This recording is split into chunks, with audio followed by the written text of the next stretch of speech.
Those are just a few of the reasons why I'm proud to be the best friend that Israel has ever had. And they all say it in the White House. They all say it. I guess it's true because everybody says it, baby. You said it today. Thank you. But as president, I terminated the disastrous Iran nuclear deal, and ultimately I terminated Iran's nuclear program with things called B-2 bombers. It was swift, and it was accurate, and it was a military beauty. I authorized the spending of billions of dollars, which went to Israel's defense, as you know. And after years of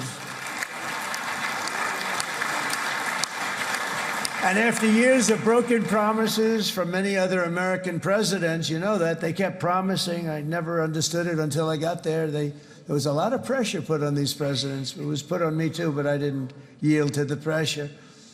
But every president for decades said, we're going to do it. The difference is I kept my promise and officially recognized the capital of Israel and moved the American embassy to Jerusalem.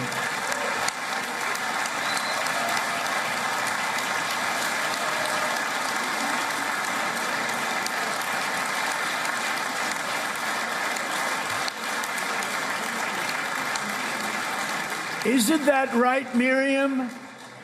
Look at Miriam. She's back there. Stand up, Miriam. Stand up.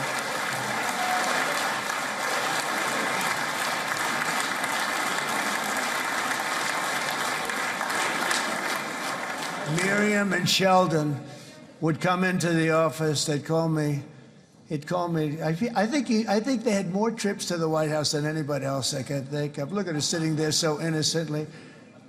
She's got $60 billion in the bank, $60 billion. And I think she's saying no more. And she loves Israel, but she loves it, and they would come in, and her husband was a very aggressive man, but I loved him. He was a very aggressive, very supportive of me. And he'd call up, can I come over and see you? I say, Sheldon, I'm the president of the United States. It doesn't work that way. He'd come in with the... But they were very responsible for so much, including getting me thinking about Golan Heights, which is probably one of the greatest things to ever happen to Israel.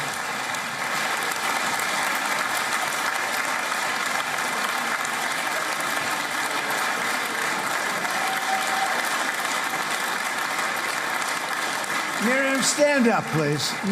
She really is. I mean, she loves this country.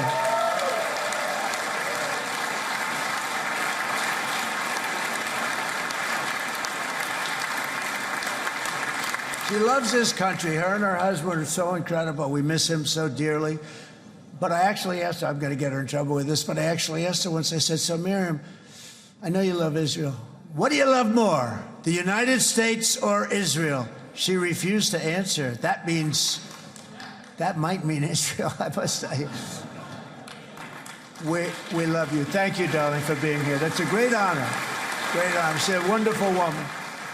She is a great woman. I've always stood for the people of this community, and I always will. I'll always be with you. I'm always going to be with you. I guess maybe something could happen to change my mind. Somebody that's really stupid gets into office and wants to do really bad things, but that's about it. We don't think we're going to have that happen. I hope we're not going to have that happen. And this man is a good man right here. These two men are good men right here.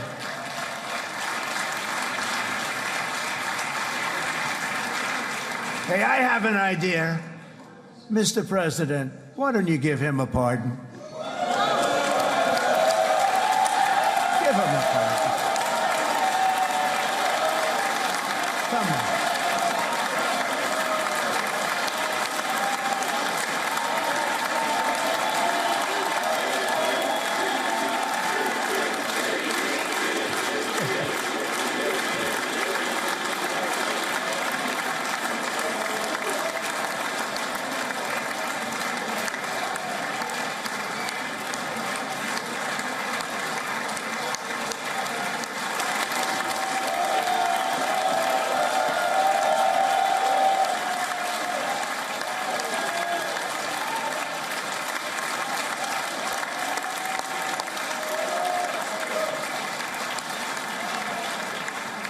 By the way, that was not in the speech, as you probably know.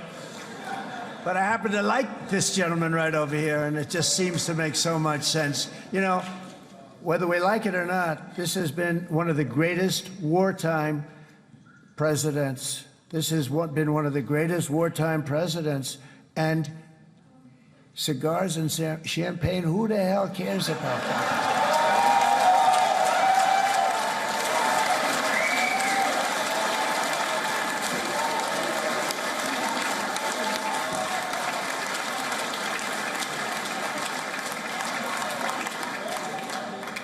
All right, enough controversy for the day, right?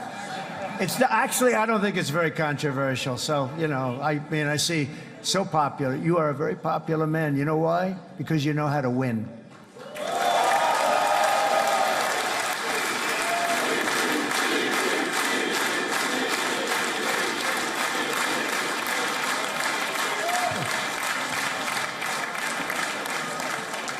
Over the past 2 years, I've met many of the families of the Israelis taken hostage and those that were taken hostage. Unbelievable. I've looked into their eyes. I've seen the worst nightmares of their suffering, but I've also seen something else, the beautiful love of the people, the love of people, frankly, that hold things together, the love that gives you the courage to carry on through thousands of years of persecution and repression and to emerge with the heart of David.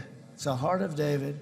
It's that love that's defeated the enemies of civilization, built this incredible country and this unbelievable economy, and forged one of the great democracies of the world. That is why it's a true honor to stand here today and address this assembly in your ancient and eternal now capital, Jerusalem. I'm proud to have helped in that regard. This city and this nation stand as living proof that a much brighter future for this entire region is truly within our grasp. For thousands of years, Jerusalem has been a home to Christians, Jews, Muslims, and people of all ethnicities and creeds. This is the holy center of the world's three great Abrahamic faiths. I like that too. Adorned, it's the first time I've seen that word in a while. Adorned with their sacred sites and alive with their pilgrims and visitors from every corner of the globe. But here between the Western Wall, the Temple Mount, and the hill called Calvary, people of every faith and background live, work, pray, serve, and raise their families side by side, and they do it with love. This example is just one of the modern miracles that Israel has given to the world. And just in closing, the leaders in this chamber know better than anyone else the challenges of this harmony, and it's been easily won. No, it hasn't. It has not been. It's been so tough, but it has been, some say, a miracle. What you've done is a miracle. Look at your size. Look at your chances when it all started. And you know, if you think about it, you are safer today, stronger today, and more respected today than at any time in the history of Israel. Think of it. People used to say it wouldn't exist. They don't say that anymore, do they? Yet if safety, security, and coexistence can thrive here in the winding alleys and ancient paths of Jerusalem, then surely peace and respect can flourish among the nations of the broader Middle East.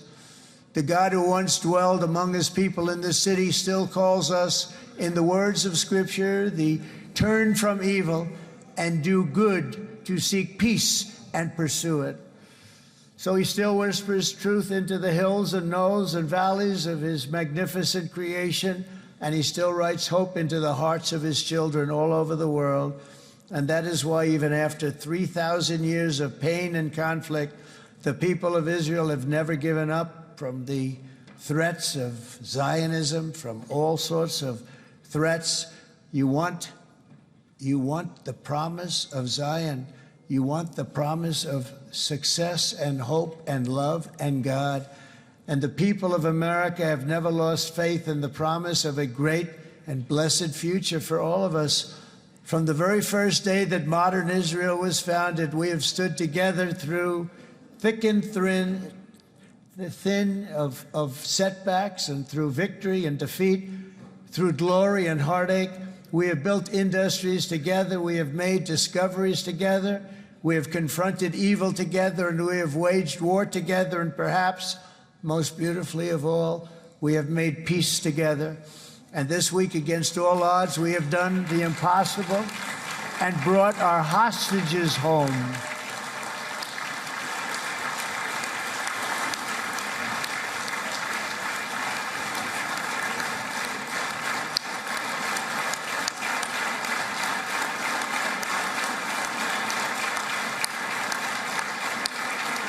So now we're going to forge a future that is worthy of our heritage. We're going to build a legacy that all the people of this region can be proud of.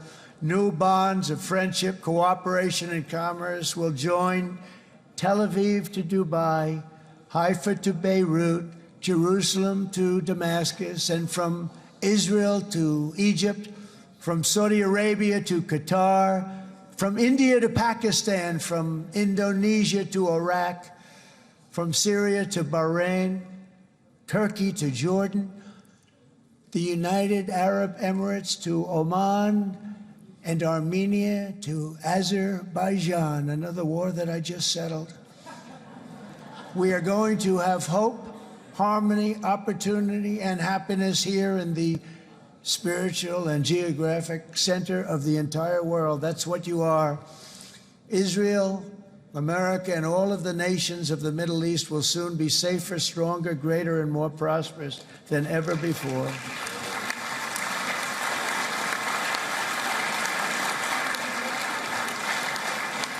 And I want to thank you all once again for this exceptional honor. This has been truly an honor. It's seldom that a president is invited to do this. And I love Israel. I'm with you all the way. You will be bigger, better, stronger, and more loving than ever before. Thank you very much. God bless you. God bless the United States of America. And God bless the Middle East. Thank you, everybody. Good luck. Thank you very much. Thank you.